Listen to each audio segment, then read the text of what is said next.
Hey everyone, it's Dylan with SeaTee Aquatics, and today we're talking about alkalinity.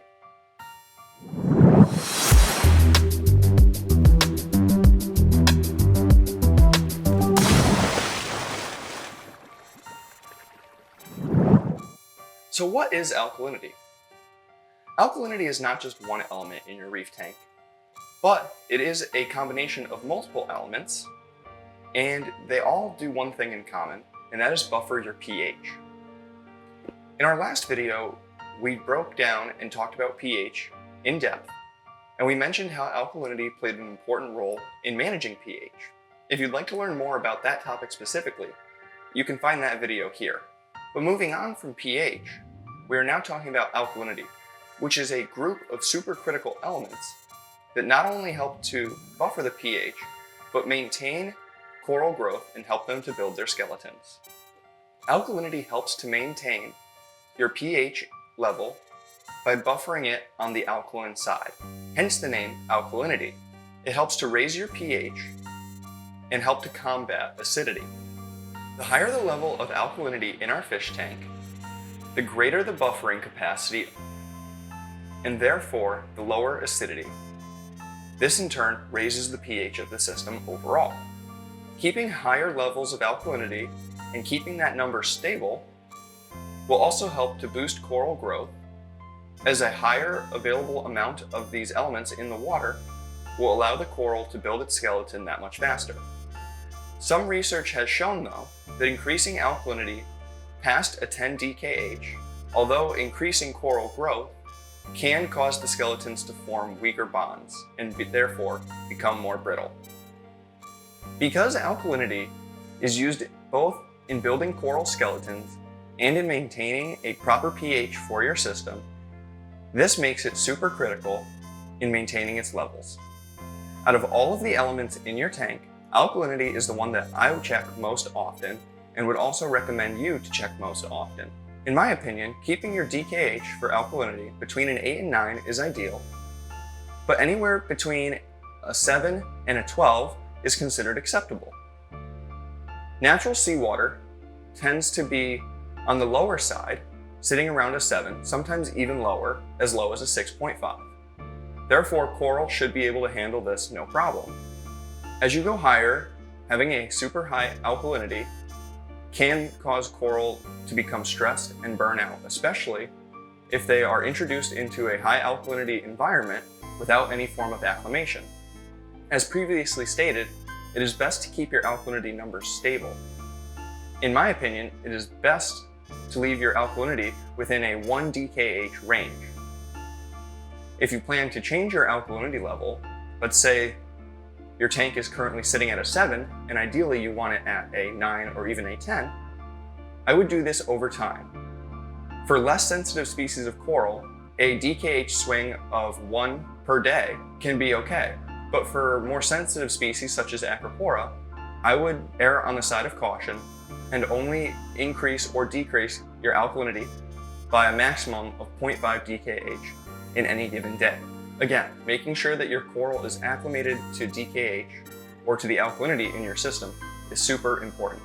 So a couple times so far I've mentioned DKH. What is DKH? DKH is the measure of alkalinity that I most prefer using. It is the degrees of carbonate hardness. Carbonate hardness is the measure for alkalinity, as most of the alkaline elements are some form of carbonate. One common mineral to dose into your tank is sodium bicarbonate. This will break down into sodium chloride, which is salt, and alkalinity, which is the carbonate part. Usually something like this, in order to properly get the salt balance, will be used in a 2-part solution along with calcium chloride, because the chloride from the calcium chloride will bond with the sodium from the sodium bicarbonate to form the salt, which is sodium chloride, leaving behind the carbonate as alkalinity and calcium, which we will talk about in our next video. There are many different ways to test alkalinity in your reef tank, but personally my favorite is this tester from Hanna Instruments. It is one of the most simple test kits that Hanna offers, as you simply fill the vial with 10 milliliters of water, place it in the tester to get a baseline sample reading, Then you add 1 milliliter of solution into the test vial, mix it, and press the button again. Then you get a nice digital readout in DKH for your carbonate hardness. The test takes less than 1 minute to complete, and then cleaning it up after takes maybe another minute. So 2 minutes total to do this test, and you get super accurate alkalinity readings. I would recommend testing your alkalinity at least once a day. Now, using this HANA tester, I check about once a week because most of my tanks here have some form of automated tester. Now the system behind me does not, so I do test that one regularly by hand. But for the other tanks, I have a Neptune Systems Trident on them, which pretty reliably is able to test alkalinity, calcium, and magnesium for me. For alkalinity, it tests it 4 times a day, so I know that that number is always staying super stable. There are other great test kits on the market that are cheap, but for about $60 or $65, the HANA Alkalinity Checker is by far my favorite and definitely worth the money, especially if you plan to stay in this hobby for a while. Using a super fast and accurate alkalinity tester can save you a lot of time and stress in the future. As I mentioned before, if you're adjusting your alkalinity, you don't want to do more than 0.5 to 1 DKH in any given day. But how do you change your DKH? Well, there's many different products on the market that are formulated or designed in order to help raise your reef tank alkalinity.